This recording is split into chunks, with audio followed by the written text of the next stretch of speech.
السلام علیکم عزیز طلبہ و طالبات، میں ہوں میر فیضان اور آپ دیکھ رہے ہیں ہمارا یوٹیوب چینل اپنا سر شاید۔ تو عزیز طلبہ و طالبات، آج کے اس ویڈیو میں ہم ڈسکس کریں گے خطوط، ٹھیک ہے۔ خطوط کو کس نے لکھا آپ کو یاد ہوگا، اگر آپ نے چیپٹر پڑھا ہوگا، خطوط کو لکھا ہے غالب نے، ٹھیک ہے۔ اگر آپ نے یہ چیپٹر نہیں پڑھا تو آپ ہمارے یوٹیوب چینل کی پلے لسٹ میں جائیں، وہاں پر میں نے چیپٹر پڑھایا ہے، تو آپ اس چیپٹر سے فائدہ اٹھائیں اور تب اس کے بعد آ کے کوسچن آنسر کریں، تاکہ آپ کے لیے بہت ہی آسانی پیدا ہو جائے کوسچن آنسر کو انڈرسٹینڈ کرنے میں، ٹھیک ہے۔ تو چلو شروع کرتے ہیں بنا وقت گوائے آج کا موضوع۔ غالب کی خطوط نگاری پر 5 جملے لکھیے، یعنی کہ جو غالب کی خطوط نگاری ہے اس پر ہمیں 5 جملے لکھنے ہیں۔ یہ ہمارا سوال تھا۔ مرزا غالب کے خطوط کی چند خصوصیات اس طرح سے ہیں، ٹھیک ہے۔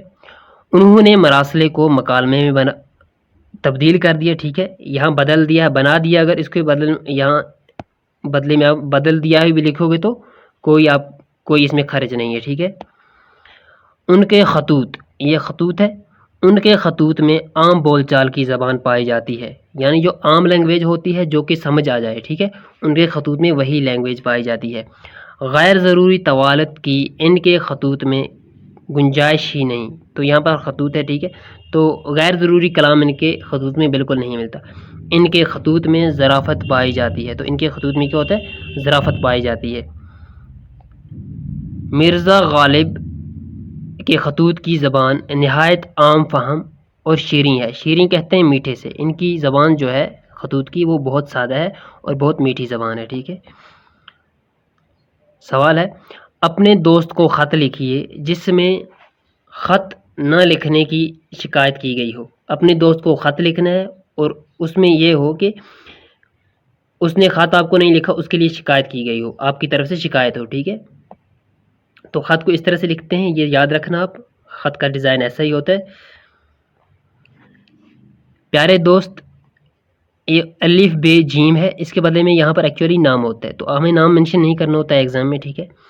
28 مارچ 2022، السلام علیکم، یہ تاریخ لکھی ہے، اس کے بعد ہو گیا سلام وغیرہ۔ میرے IAS کے امتحان میں کامیاب ہونے پر مجھے قریبی رشتہ دار، دوست، ہمسائے سب مبارکباد پیش کرنے آئے۔ بس میں تو آپ کے آنے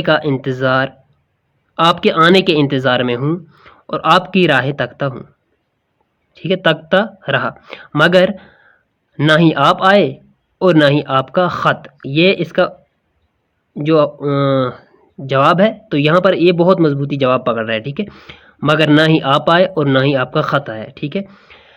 اگر کوئی ہم سے خطا ہوئی ہو تو اس سے درگزر کریں اور ہمیں ملنے یہاں تک آ جائیں یا خط لکھیں، تو اس طرح سے لکھتے ہیں خط کو، ٹھیک ہے۔ یہ غالب کا طریقہ تھا، والسلام، ٹھیک۔ تو سوال ہے ہمارے پاس، غالب نے رامپور کی تعریف میں کیا کہا؟ انہوں نے رامپور کی تعریف میں کیا کہا ہے وہ بھی پڑھتے ہیں۔ غالب نے رامپور کی تعریف کرتے ہوئے لکھا ہے کہ رامپور دارالسرور ہے۔ دارالسرور کس سے کہتے ہیں؟ سرور کی جگہ جہاں پر بہت آرام آئے، ٹھیک ہے۔ یہاں کا پانی بہت میٹھا ہے، پانی کی تعریف کی ہے کہ جو رامپور کا پانی ہے وہ بہت میٹھا ہے اور تھوڑا آب حیات بھی، یعنی کہ عمر دینے والا، ٹھیک ہے، عمر میں اضافہ کرنے والا، اسے آب حیات کہتے ہیں۔ یہاں کے لوگ مہمان نواز اور علمی دوست ہیں، یہاں جو وہاں کے لوگ ہیں رامپور کے، وہ مہمان نواز ہیں اور علمی دوست ہیں۔